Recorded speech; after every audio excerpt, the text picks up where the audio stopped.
सदा परिभवं नमभीष्टदोहम्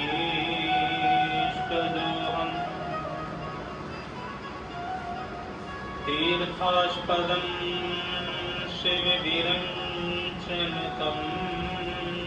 शरण्यम् भृत्यार्तिहं प्रणतपालभवाब्धिपोतम् वन्दे महापुरुषं ते चरणारविन्दम् वंशी विभूषितकरान्नवनीरदाभान् पीताम्बरहदर्डबिम्बफलाधनुष्ठान्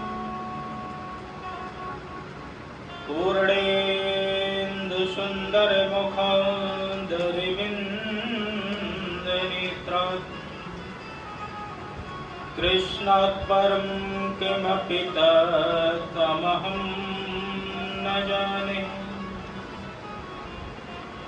नारायणं नमस्कृत्य नरं चैव नरोत्तमं देवीं सरस्वतीं व्यासं ततो जयमुदीरयेत्। भक्ति भगवन्त गुरु चतुर्नाम बपुएक,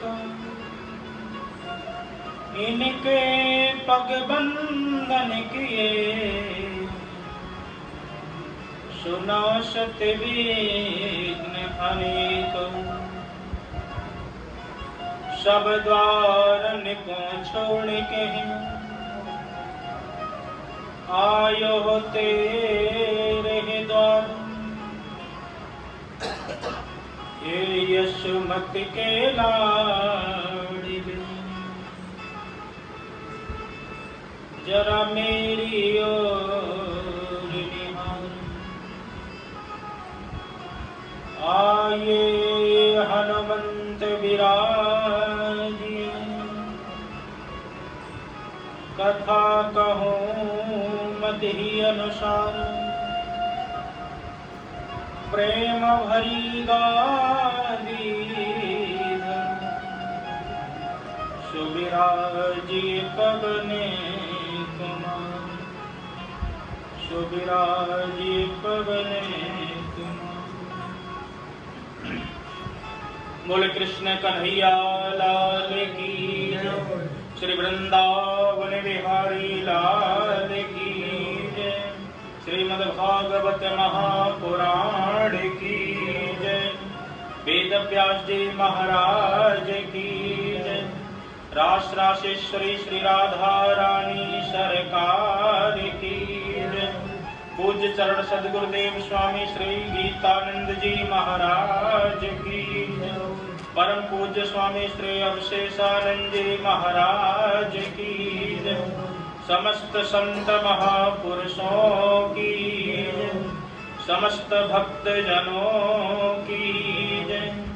जय जय श्री राधे, जय जय श्री राधे, जय जय श्री राधे।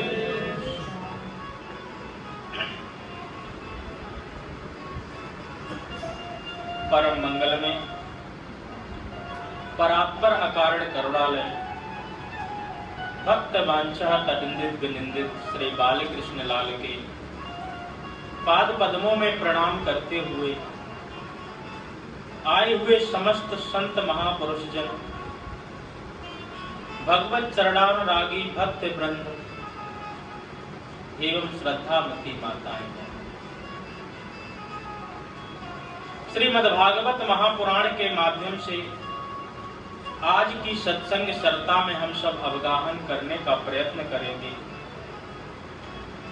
जिस सत्संग श्रवण मात्र से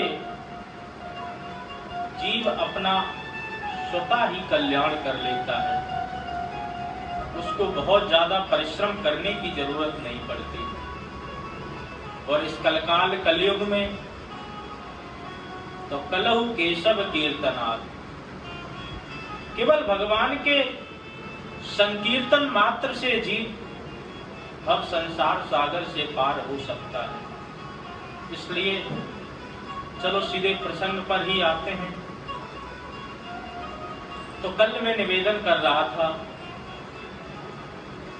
किस प्रकार से भगवान ने इंद्र का मान भंग किया। जब इंद्र का मान भंग किया गोवर्धन पर्वत उठा करके, तो इंद्र भी हाथ जोड़ करके भगवान से प्रार्थना करने लगा। विशुद्ध सत्वं तब धाम शांतम तपोमयं ध्वस्त रजस्त नमस्करम् मायामयोऽयं गुणसं प्रभावो न विद्यते ते ग्रहणानुबंध। हे प्रभु, आप समस्त सृष्टियों में से इस प्रकार से हैं कि कोई भी तमोगुण, रजोगुण, सतोगुण आपको स्पर्श भी नहीं कर सकता। आप त्रिगुणातीत से भी परे हुए हैं। मन और बुद्धि आपको जान नहीं सकते। वेद भी नेति नेति करके चुप हो जाते हैं। ऐसे आप परम विशुद्ध हैं।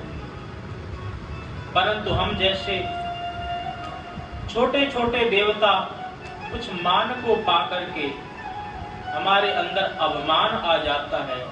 उसी अभिमान को नष्ट करने के लिए आप अनेकानेक रूपों में अवतार लेते हैं, विविध लीलाएं करते हैं और उन लीलाओं से हम जैसे देवताओं का मान भंग करते हैं। तो आज इंद्र ने विधिवत भगवान की स्तुति की और कामधेनु गाय से भगवान का अभिषेक कराया और अभिषेक कराने के बाद गोविंद नाम देकर के प्रणाम करके वहां से चले गए। तो इस प्रकार से भगवान ने इंद्र का भी अपमान का निग्रह किया। और उसके बाद आ गई दिवाली, तो एकादशी। उसके बाद आई एकादशी। तो जैसे ही एकादशी आई तो नंद बाबा एकादशी का व्रत किया करते थे। एकादश्यम निराहारः समर्चव्यर्जनार्दनः स्नानं तु नन्दास्तु कालिन्द्यां द्वादशाभ्यं जलमाविशा। नंद बाबा एकादशी का विधिवत व्रत निराहार किया करते थे। तो नंद बाबा ने प्रभु की अर्चना वंदना करने के लिए स्नान करने का विचार बनाया और सुबह सुबह स्नान करने के लिए चले गए। उनको लगा कि सवेरा हो चुका है। उस समय मध्याह्न रात्रि के 12 बजे थे। भूलवश सुबह मान करके जैसे ही नंद बाबा यमुना मैया में स्नान करने के लिए गए तो वरुण के दूतों ने देखा और देख करके इंद्र बाबा को पकड़ करके वरुण लोक में लेकर के चले गए। जैसे ही वरुण लोक में लेकर के बाबा को चले गए, इधर भगवान को जैसे ही पता चला ग्वाल वालों के माध्यम से, तो तुरंत भगवान यमुना जी के माध्यम से उसी जल में प्रवेश किए और सीधे ही वरुण लोक में पहुंच गए। वरुण ने जैसे ही देखा कि प्रभु पधारे हैं तो तुरंत हाथ जोड़ करके प्रार्थना करने लगा। अद्य मे निवृता देहो द्यौबार्थोऽधिगता प्रभु त्वत्पादां भजो भगवन् बापु परमा आराधनम्। तुरंत हाथ जोड़ करके प्रार्थना करने लगा, आओ आओ प्रभु, आपका कैसे आगमन हुआ। भगवान बोले, मेरी तो तुम खूब अर्चना वंदना कर रहे हो और मेरे ही पिताजी को बांध करके डाल रखे। अरे महाराज, आपके पिताजी थे, पता नहीं चला। ये हमारे दूत भूलवश आपके पिताजी को बंदी बना करके ले आए। तुरंत उन दूतों ने नंद बाबा को छोड़ दिया और नंद बाबा को छोड़ने के बाद में हाथ जोड़ करके वरुणदेव दोबारा प्रार्थना करने लगे। अजानता माम केना विमूढ़ा कार्य वेदनः अनीतोयम तब पिता यद भवान क्षन्तुमर्हसि। हे प्रभु, मेरे अपराध को क्षमा करो और मैं धन्य बड़भागी हूं कि बिना ही अभिलाषा के आज आपके हमको दर्शन प्राप्त हो गए। ऐसी कृपा मुझ पर करे रहो जिससे सदा सर्वदा मेरा कल्याण होता रहे। इस प्रकार से वरुण देव ने भगवान की प्रार्थना की और प्रार्थना करने के बाद में नंद बाबा के साथ भगवान यमुना जी के बाहर आए। यमुना जी के बाहर जैसे ही आए तो आने के बाद सभी ब्रजवासी नंद बाबा से पूछने लगे, अरे नंद बाबा, तुम कहाँ चले गए थे? हम तो तुम्हें यमुना जी के पास में खड़े होकर के तुम्हारी प्रतीक्षा कर रहे। अरे भैया, कछु मत पूछो। हम सवेरे को मान के अर्धरात्रि में यमुना जी स्नान करवे गए तो वहीं 4 बड़े दबंग आए, मोह दबोच के नीचे को ले गए और मोह बांध के एक कोने में डाल दियो। परंतु जैसे ही मेरो कन्हैया गयो तो सबरे बापू पूजन करवे लग गए और तुरंत मोह छोड़ दियो ना। मोह न पतो जब कन्हैया की वहां पे भी कौन सी रिश्तेदारी निकल आई।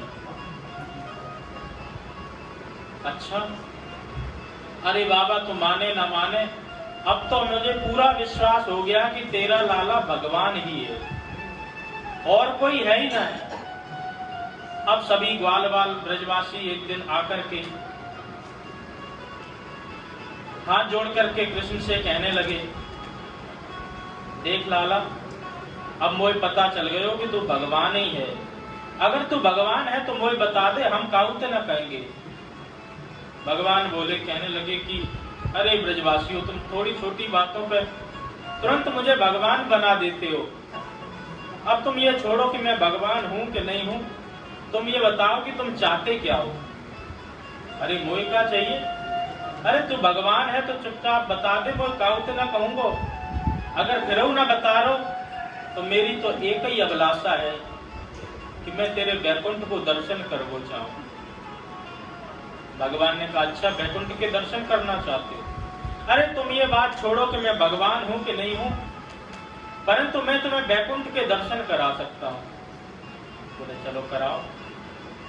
भगवान सबको लेकर के ब्रह्म कुंड पर पहुंच गए और ब्रह्म कुंड पर पहुंच करके कहा, ते तु ब्रह्म हृदं नीता मग्नः कृष्णेन चोद्रता ददर्शु ब्राह्मणो लोके यत्र क्रूरोऽध्यगात्पुरः। जा काऊ को वैकुंठ के दर्शन करने हो तो जा ब्रह्म कुंड में डुबकी लगाओ तो मैं वैकुंठ के दर्शन हो जाएंगे। अच्छा, सच कह रहे हो लाला? जब कुंड में डुबकी लगावे तो हमें वैकुंठ के दर्शन हो जाएंगे? बोले, हाँ हाँ, तुम्हें वैकुंठ के दर्शन। तो वैकुंठ में तुम मेरे साथ चलेगो कि ना? बोले कि हाँ हाँ, मैं भी तुम्हारे साथ चलूंगा। इस प्रकार से सभी ग्वाल वालों ने भगवान पर विश्वास करके आज कुंड में एक एक करके डुबकी लगाने लगी। जैसे ही डुबकी लगाई तो इधर डुबकी लगाई कुंड में और निकल पड़े वैकुंठ में। सारे ग्वाल वाल वैकुंठ में निकल पड़े और निकल करके एक दूसरे की तरफ देखने लगे कि कन्हैया कहाँ है। तो कन्हैया कहीं भी नहीं मिला। और थोड़ा आगे बढ़कर के देखा तो 4-4 हाथ वाले बड़े बड़े द्वारपाल वहीं पर खड़े, और द्वारपाल के साथ साथ में जितने भी देवी देवता वहां पर थे सबके 4 ही 4 हाथ हैं।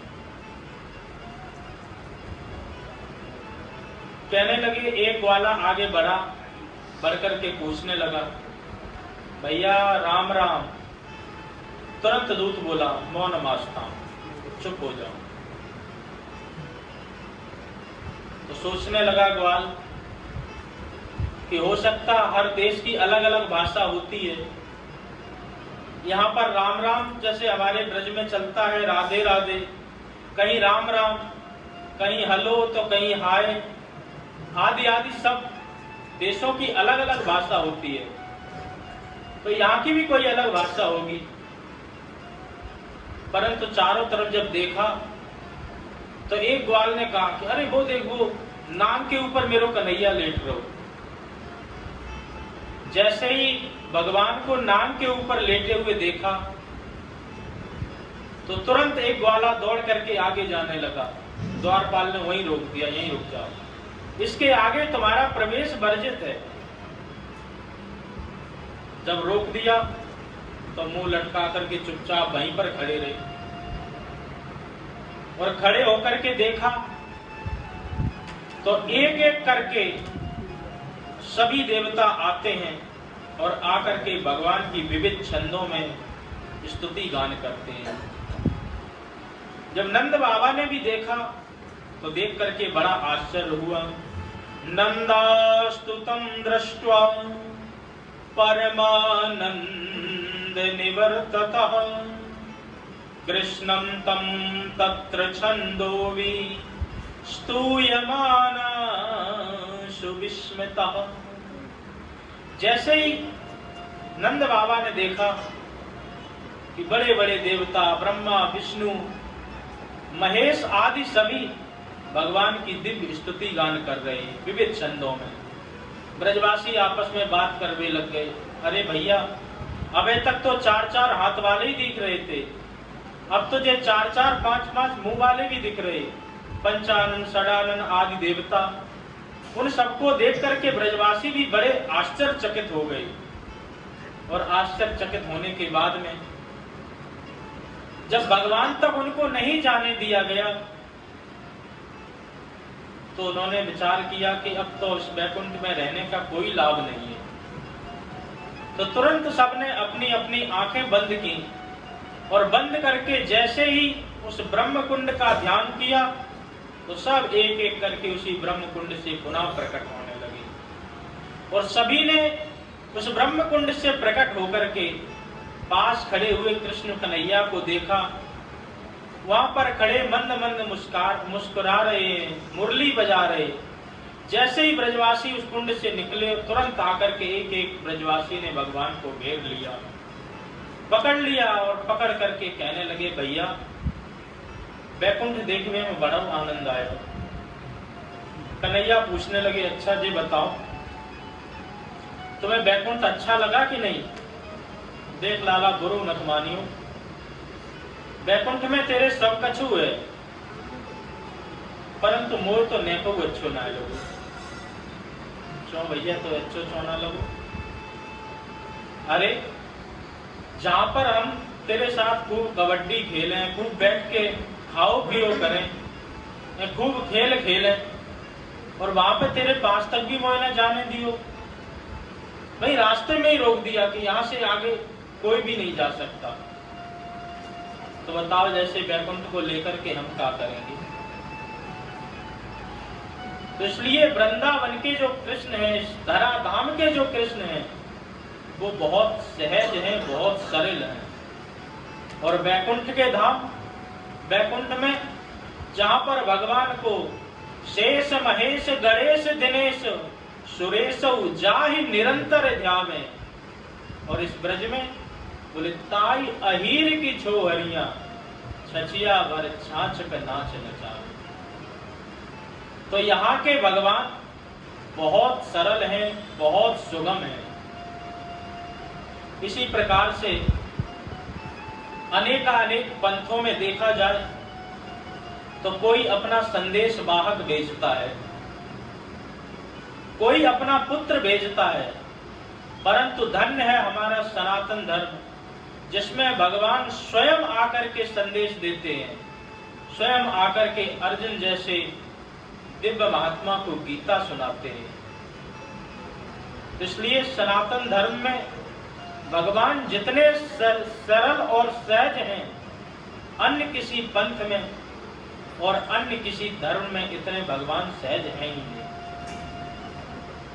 अरे हमारे यहाँ तो अनेक प्रकार की वैरायटी भी है। आपको कृष्ण जी नहीं पसंद है, आप राम जी की उपासना करो। राम जी नहीं पसंद है, भोले बाबा की उपासना करो। अरे हम देवताओं में ज्यादा विश्वास नहीं करते, तो देवियों में आप दुर्गा, काली, सरस्वती, लक्ष्मी आदि जिसमें आपका मन रच जाए उसी की आप उपासना करो। फल आपका एक ही होगा कि आपकी भक्ति पुष्ट होकर के भगवान के चरणों में आपकी प्रीति हो जाएगी। एकम सदविप्रा बहुधा वदन्ति, उसी एक तत्व को विद्वान अलग अलग नाम से जानते हैं। अरे आपकी यदि रुचि रसगुल्ला खाने की नहीं है, आप जलेबी खाओ, बर्फी खाओ, लड्डू खाओ, कुछ भी खाओ, तात्पर्य आपका एक ही होगा कि खाने से आपका मुंह मीठा हो जाएगा। उसी प्रकार से भगवान के विभिन्न अवतार हैं। अनेक रूप रूपाय विष्णवे प्रभविष्णवे, अनेकानेक रूप हैं परमात्मा के। आपको ये रूप सुंदर नहीं लगता, आप दूसरे रूप में जाकर के भगवान की उपासना कर सकते हैं। तो इस प्रकार से हम सनातनियों के लिए भगवान ने बहुत अच्छी व्यवस्था की है, बहुत सरल है और बहुत सहज है। इसलिए हम सबको भगवान की उपासना में बहुत अधिक कठिनाई नहीं होनी चाहिए। भगवान को हम सहज ही पा सकते हैं। तो ऐसे हमारे वृंदावन के ठाकुर जी हैं। बोल वृंदावन बिहारी लाल की जय। इस प्रकार से भगवान ने आज सभी ग्वाल वालों को, नंद बाबा को भी वैकुंठ के दर्शन कराए। वैकुंठ के दर्शन कराने के बाद अब श्री सुखदेव जी महाराज ने भगवान के महारास में प्रवेश करने का मन बनाया। भगवान के जो महारास की गाथा है, ये 5 अध्यायों में श्री सुखदेव जी महाराज ने गाई है, जिसको रास पंचाध्यायी के नाम से भी जानते हैं। तो रास रचाने वाले कौन हैं, इसका श्री सुखदेव जी महाराज पहले श्लोक में ही संकेत दे रहे हैं। भगवान पिता रात्रि शरदोत्फुल्ल मल्लिकः वीक्षरन्तो मनश्चक्रे योगमायहमुपश्रितः वीक्षरन्तु मनश्चक्रे योगमायहमुपश्रितः।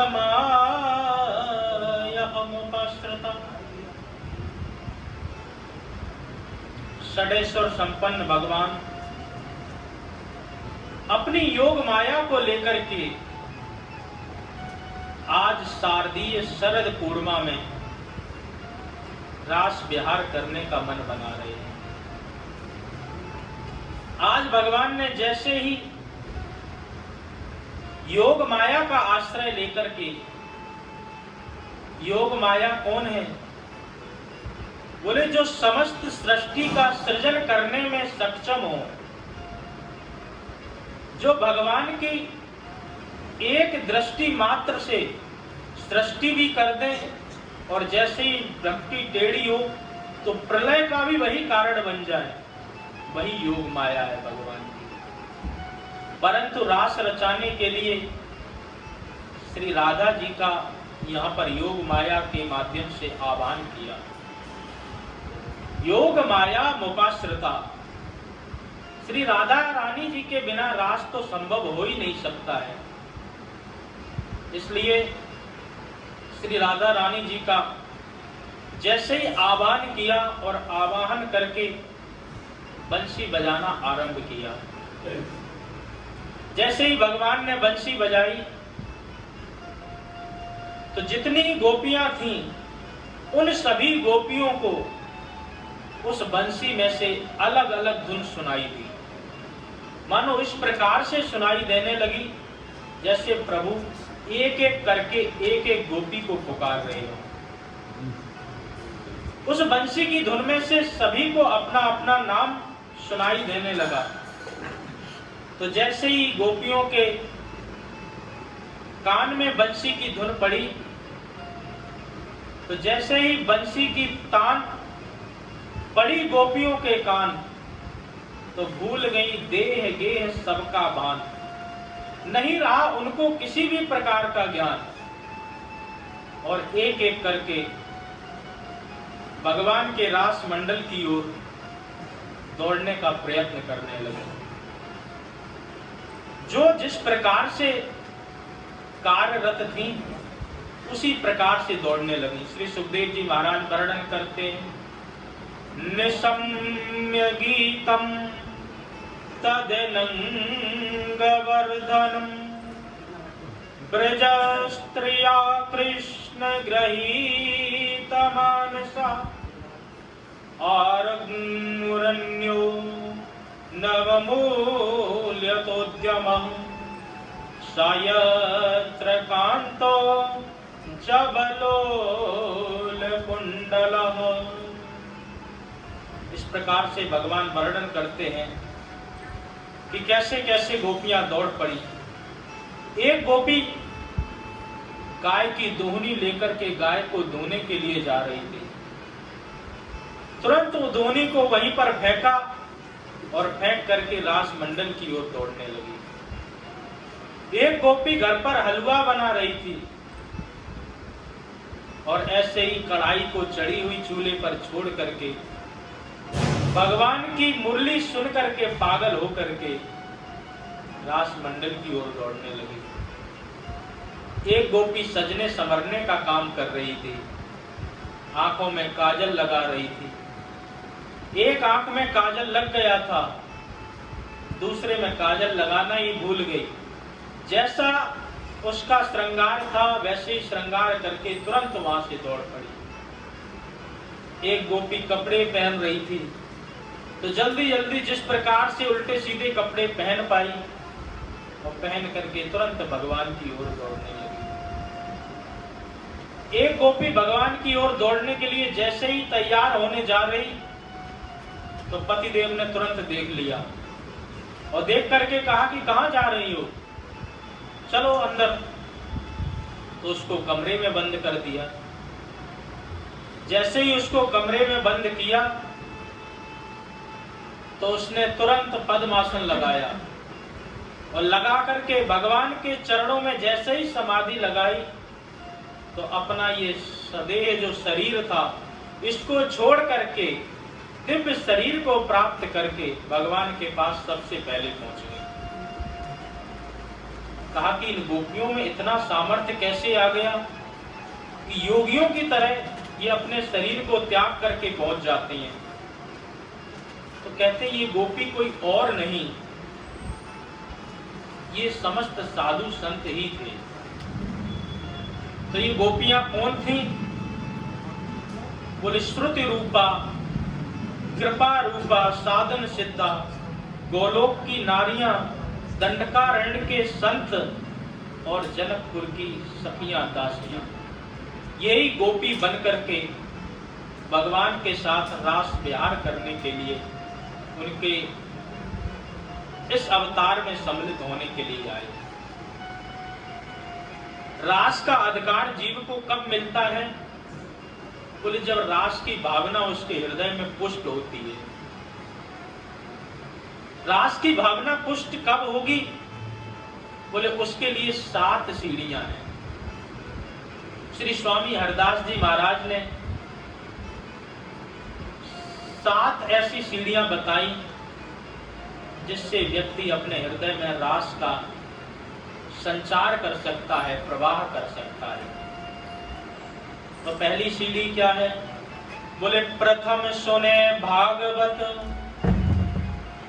भक्त मुख भगवत वाणी, द्वितीय आराधे भगति, व्यास नभ भांति बखानी, तृतीय करे गुरु समझ, दक्ष सर्वज्ञ रसीलो, चौथे होय विरक्त, बसे बनवास जसीलो, पांचय भूले देह सुध, छठे भावना रास की, सातें पावे रीति पद, श्री स्वामी हरिदास की।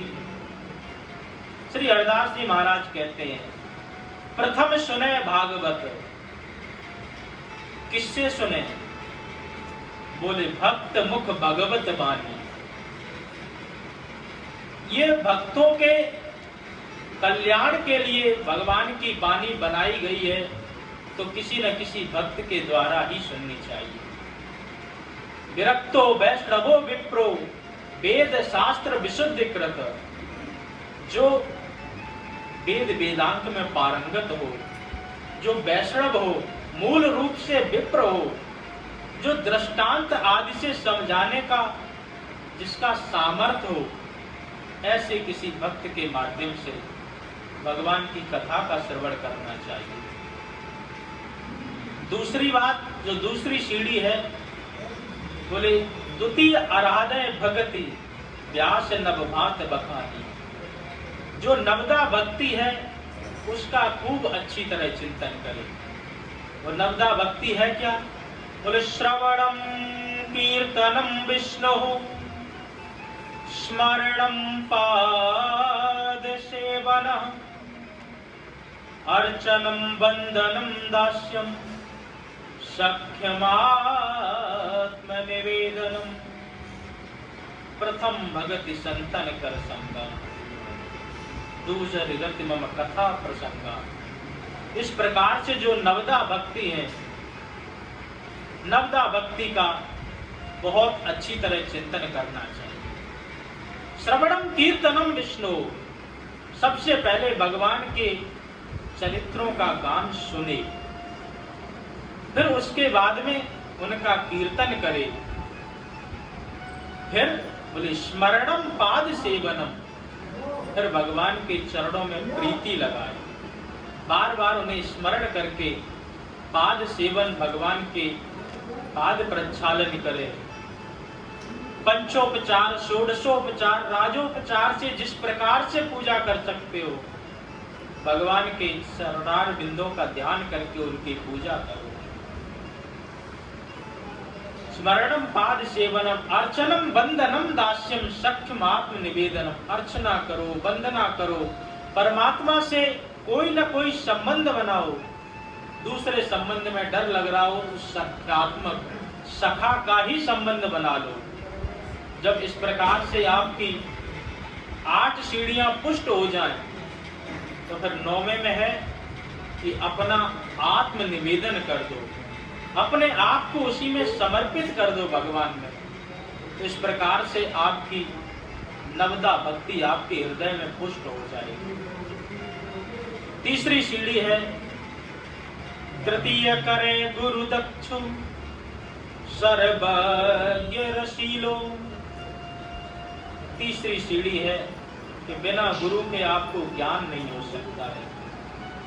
गुकारा अंधकारस्यात् रुकारा तन निरोधता, गुरु शिष्य प्रकारस्यात् गुरु शब्द विधीयते। गुरु का चयन करें। गुरु के चयन में थोड़ी सावधानी भी रखें, क्योंकि हमारे यहाँ कहा जाता है कि पानी पिए छान कर और गुरु करें जान कर। जब तक अच्छी तरह आप अपनी कसौटी पर गुरु को खरा ना पालें, तब तक आप उसको गुरु रूप में चयन नहीं करें, क्योंकि गुरु बार बार नहीं बनाए जाते हैं। जिस प्रकार से आप अपनी पुत्री के लिए सुयोग वर ढूंढने का प्रयत्न करते हैं और सुयोग वर ढूंढ करके उसका पाणी ग्रहण संस्कार करा देते हैं, उसी प्रकार से आप अपने जीवन को किसी अच्छे संत सद्गुरु के चरणों में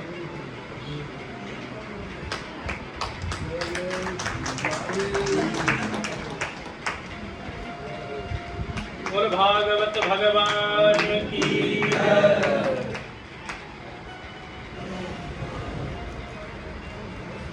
श्री सद्गुरुदेव जी महाराज की। तो गुरुदेव का चयन किस प्रकार से करें? बोले जिस प्रकार से अपनी पुत्री के लिए सुयोग वर ढूंढ करके लाते हैं, उसी प्रकार से आप गुरु की खोज करें। गुरु की खोज करने में अगर आपने सावधानी नहीं बरती तो फिर आपके कल्याण में संदेह रह सकता है। प्रायः आजकल तो ये चलन ही चल गया कि जहां पर ज्यादा भीड़ हो वहीं पर बैठ करके कान भगवा लो। ये अच्छी बात नहीं। बहुत सोच समझ करके, बहुत विचार करके गुरु का चयन करें। आजकल तो गली गलियों में गुरु फिर रहे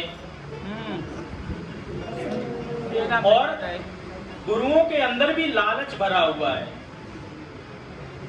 गलियन गलियन गुरु फिरे और हमसे दीक्षा ले, स्वर्ग जाओ चाहे नरक में धोती रुपया दो।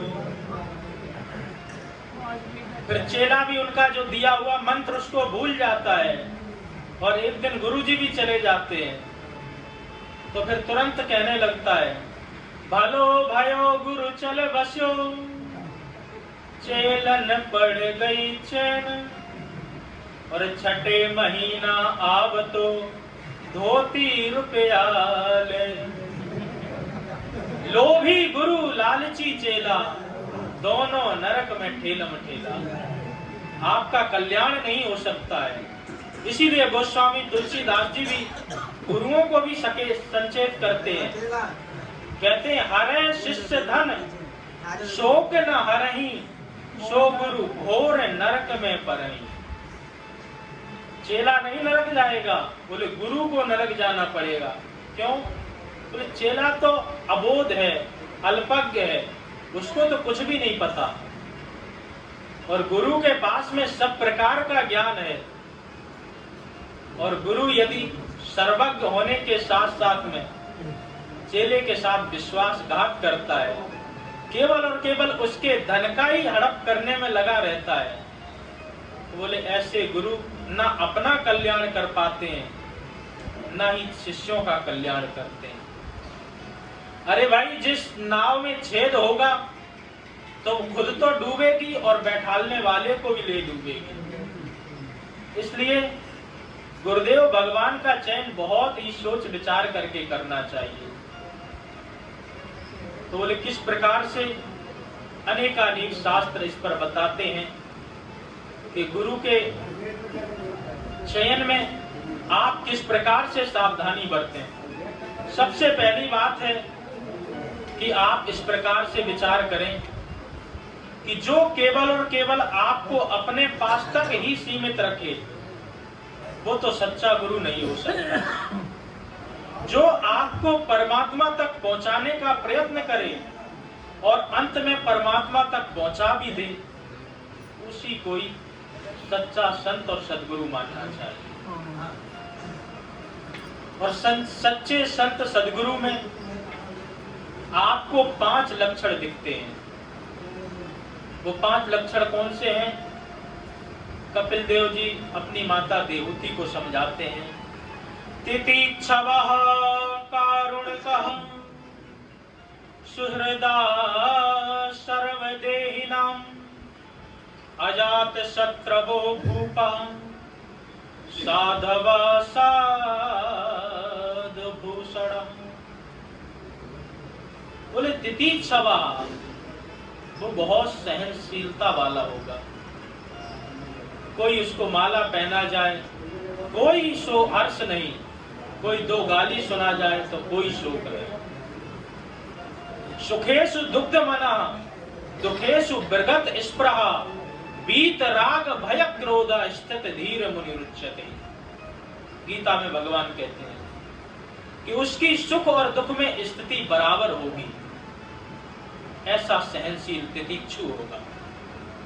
कारुण का उसके हृदय में सदा सर्वदा करुणा भरी होगी। संतों के हृदय में तो करुणा भरी ही होती है। संत हृदय नवनीत समाना, उनका हृदय तो मक्खन के समान होता है। तो इस प्रकार से उनके हृदय में करुणा होगी। दूसरे को दुख को अपना ही दुख समझते हैं। और तीसरी बात बोले सुहृदा, उनका कोई शत्रु या मित्र नहीं होता है। वो बहुत अच्छी तरह उनको ज्ञान होता है।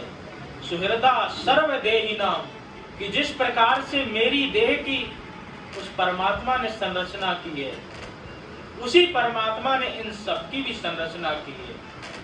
तो ये सब मेरे ही स्वरूप है। इस प्रकार से साधु कभी भी किसी का नुकसान नहीं करते। साधु से होए ना कारज हानि। बोले क्यों नहीं होती? बोले निज प्रभु में देखें जगत कैसे करे विरोध। सारे संसार में वो अपने प्रभु को ही देखते हैं, तो किसी से विरोध कैसे कर सकते हैं? जिस प्रकार से आपकी यदि जीभ दांतों से कट जाए और कोई आपको बहुत भड़काए कि देखो एक प्यारी सी जीभ और 32 ये आसपास लगे हुए दांत, ये इसको ऐसे परेशान करते हैं और जैसे ही इनका मौका लगता काट देते हैं। अरे आप बोलो महाराज 4 बार तो और पहले कट गई। अच्छा तो अभी तक तुमने इन दांतों को दंड नहीं दिया? अरे तोड़ फेंको इनको। कोई कितना भी आपको जोशीला भाषण दे, क्या आप अपने दांतों को तोड़ोगे?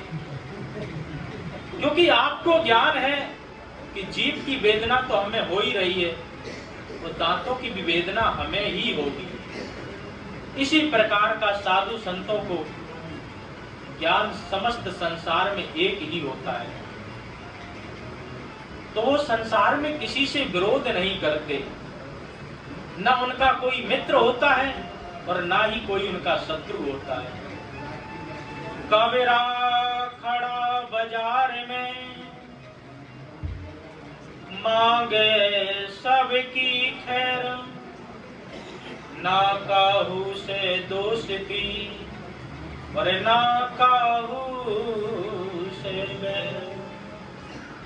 उसका कोई शत्रु और कोई मित्र नहीं होता है। सुहृदा सर्वदेहिना, सभी देहधारियों को अपना ही स्वरूप समझते हैं।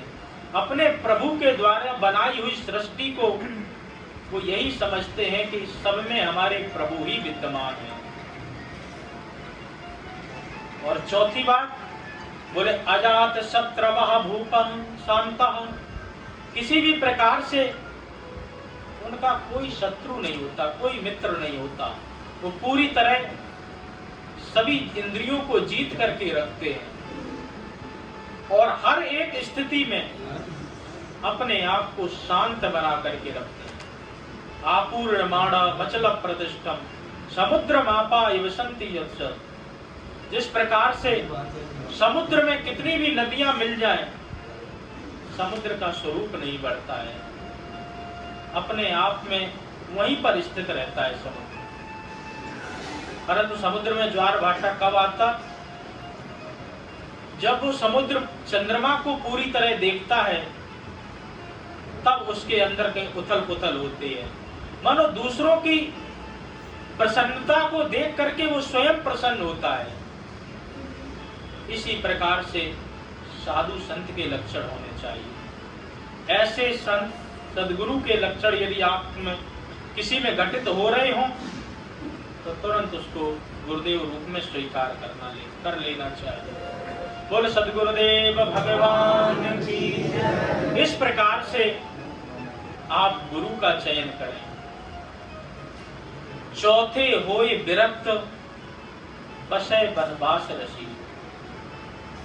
अपने अंदर विरक्ति लेकर के आओ, घर गृहस्थी को छोड़ने का प्रयत्न करो, वन आदि की शरण लो और शरण लेकर के अपने मन को धीरे धीरे विरक्त की कसौटी पर बढ़ाते चले जाओ। जब ये आपकी 4 सीढ़ियां पुष्ट हो जाएंगी तो फिर चमत्कार क्या होगा? बोले 5 भूले देह सुध। फिर आपको अपने देह का भान नहीं रहेगा। जब देह का भान नहीं रहेगा, विरक्ति के माध्यम से आप अपने हृदय को पवित्र कर चुके होंगे, उसमें सिंहासन बना चुके होंगे, रास पंडाल का उसमें आप अच्छी तरह पूरी बिछावट सब कुछ कर चुके होंगे। तो जैसे ही करेंगे तो छठे भावना रास की, आपके अंदर रास की भावना प्रकट हो जाएगी। और जैसे ही जब सब मंच सज के तैयार हो जाएगा तो फिर प्रभु आने में देर नहीं करेंगे। ये 6 सीढ़ियां आपने पास की तो 6 सीढ़ियों के बाद में 7 पावे रीस रत श्री स्वामी हरिदास की। हरिदास जी महाराज कहते हैं कि 7 सीढ़ियों को पा करके जीव रास का अधिकारी बन जाता है। भगवान की कृपा का उसको बहुत ही जल्दी अनुग्रह प्राप्त हो जाता है। तो इस प्रकार से प्रत्येक जीव को अपने जीवन में इन 7 सीढ़ियों पर जरूर विचार करना चाहिए। भगवान के कथा भागवत संकीर्तन आदि हों, उनका अच्छी तरह श्रवण करें, नवदा भक्ति पर बार बार विचार करें, सुयोग्य गुरु का चयन करें, अपने जीवन में विरक्तता को लेकर के आए और अपने जीवन में विरक्तता को लेकर के देह शुद्ध का मतलब है कि अपने इंद्रियों पर पूरी तरह संयम हो आपका। जैसे इंद्रियों पर संयम हुआ तो फिर भगवत प्राप्ति में आपको देर नहीं लगेगी। भगवान सहज ही आपके ऊपर कृपा करके ऐसा अनुग्रह बरसाएंगे कि आपने जिसकी कल्पना भी नहीं की होगी। तो इसी के साथ में आगे की कथा का कल हम विस्तार करेंगे, क्योंकि अभी आप सब संत महापुरुषों के भोजन का भी समय हो रहा, भंडारा भी है आज। तो आज हम अपनी वाणी को यहीं जय घोष के साथ विराम देते हैं। बोल वृंदावन बिहारी लाल की, श्री सद्गुरुदेव महाराज की, सच्चिदानंद भगवान की, श्री राधा रानी सरकार की, पूज्य चरण स्वामी सद्गुरुदेव स्वामी गीतानंद जी महाराज की, परम पूज्य गुरुदेव स्वामी अवशेषानंद जी महाराज की, समस्त साधु संतों की, समस्त भक्त जनों की जय।